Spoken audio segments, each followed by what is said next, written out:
They buy here cause it's the cheapest, because we abuse our labor, keep them part-time working 40 plus a week, no health insurance. BK White, USW Local 5 president. What's going on with your strike? It's been about 5 weeks. We've just striking for better working conditions, for better medical, and for a Bay Area bump to help alleviate some of the pains that we all feel in the Bay Area from the cost of living increase that's going on for us, and also inflation throughout the United States. So my members finally decided to stand up and take action and say enough is enough, and just trying to get the company just to move a little bit to give the working families a relief. And Chevron is one of the biggest oil companies in the world. They're making tremendous profits. They seem to be taking a hard line, and also there's a health and safety issue.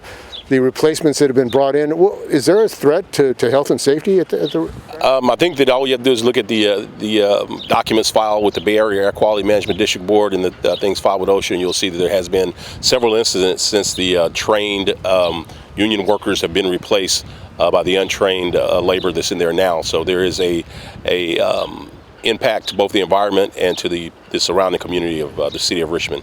And there's been a lot of flaring, I understand, from the residents. Why don't you talk about that and why it's important to have health and safety and what you're fighting for, actually?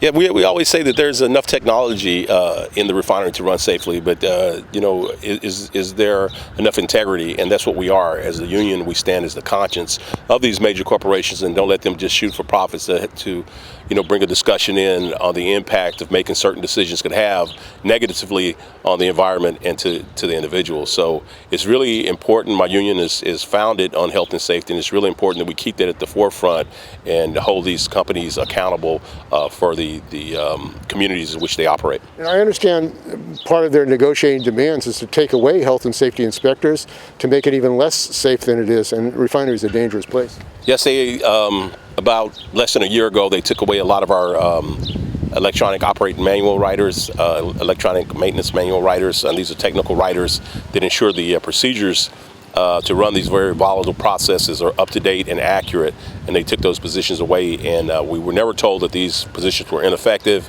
It looks to us as if it was just a cut for money.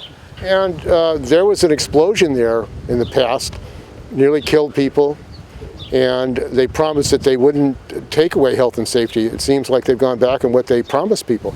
Yes, it's almost 10 years. I think August will be 10 years to the date that happened. And initially to quell some of the public outrage, there were promises made. There were audits done with the county. These positions that I just mentioned, the manual writers were touted as something that would address this not happening again. And then 9 years later, those positions disappear when no one's looking. And the enforcement, I mean, you have CalOSHA. There are very few inspectors of CalOSHA. I mean, it seems like they bring in people who don't have proper certification. It takes a long time to know a plant, to be trained. I mean, your members have to spend a long time getting training, yet it seems like they're bringing in people who don't really have the training.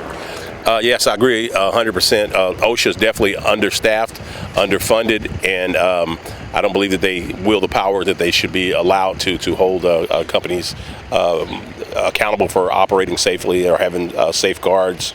OSHA needs many more investigators, and we've always contended that they need investigators just for oil and energy and the more hazardous industries, to be dedicated to those industries. And yes, the training is very complex. It takes us a long time to be qualified on that equipment. We have to annually stay qualified on that equipment, and yet they were able to bring in replacement workers and magically qualify them in a short period of time. And who did this? Who qualified them in a short period of time? Not sure. Someone on the management side. I'm not privy to. Where's Cal-Osha? Where's Governor Newsom on this? We've called and we've made our complaints, and they went in, and I don't think the language is written strong enough to what qualified is. I don't think that there's you don't see the teeth between the qualifications, and I believe you can paper qualify someone just by signing them off, and you don't have to see that there is a robust training system that they went through. And are they spending a lot of money bringing in replacement workers? I would think so. How many are there? How many are there? No idea. They haven't shared that with us. We made an information request to try to find out that information, and surprisingly enough, they did not share that with the steelworkers. And so you've been out for how long, and how many members do you have? So we've been out since March the 21st, and it's been, we've got over 500 members right now that we have out, and we represent, welders, we represent machinists, operators, lab technicians, warehousemen. So we have a wide variety of workers that are integral to the plant running properly. And right now we're out on the street just trying to make a better life for ourselves. And what can people do? I know the Labor Council, Contra Costa Labor Council is supporting you. What is the United Steelworkers nationally doing any campaign around your strike? Yes, we have a lot of support from our international. We do a lot of actions with our international. They support us in all ways. They send people out monetarily. They help supporting us to try to keep food on our families' tables. So do you have a strike fund or benefit fund for your members? Yes, we do. How can people reach it? You can send it to USW Local 5, 1333 Pine Street, Martinez, California. And we would greatly appreciate it. And we any support, whether it's monetary or it's just solidarity, we appreciate it. We've had a lot of unions who've come out and supported us. So you're asking people to actually show up on the picket lines at the Richmond plant? Yes, we would appreciate that. And I know that community people are concerned as well because of the flaring going on, the danger that there could be another explosion, and this community in Richmond are the ones that are affected, Martinez.